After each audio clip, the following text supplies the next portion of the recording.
Do me thonë gjithçka që kam bo me fshatarët e mi unë nuk kam bo. E kemi pas prej shkollës kur e përfundojshim sidomos gjimnazin, i kemi pas 2 rrugë. Një rrugë që shkojshin krejt shkolla kur përfundojke, krejt nxënës të shkollës, edhe o kon një rrugë e vogël për me shku te salla e gjutës ku ushtrojnë. Edhe çdo herë, çdo ditë e mbaj mend mbas shkollës kur e kryshim krejt, do me thonë krejt shoqëria, rrugën ku e përshilshin krejt e unë du fsha me shku në stërvitje. Nuk ka qenë e lehtë me u nda pi shoqënisë edhe me zgjidh gjithmonë rrugën e vetme ku jom kon.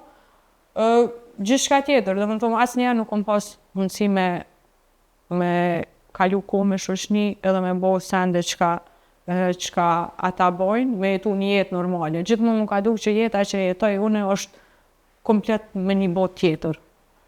Po, derisa e kom pranu këta, ka qenë shumë e vështirë, derisa e pranon këto edhe nuk je 100% stërvitje, ki gjithmonë me dyshje, pse une mos me mujt me bo këta, e duhet me zgjedh këta, pse mos me qenë si gjithë tjerët, pse unë ma ndryshe, po në momentin që e kupton edhe e pranon që po don me zgjedh këtë rrugë, atëherë gjithçka bëhet më e lehtë. Vendimet tona gjithmonë të parat janë mendjen tonë, në momentin që i marrim, atëherë gjithçka bëhet më e lehtë.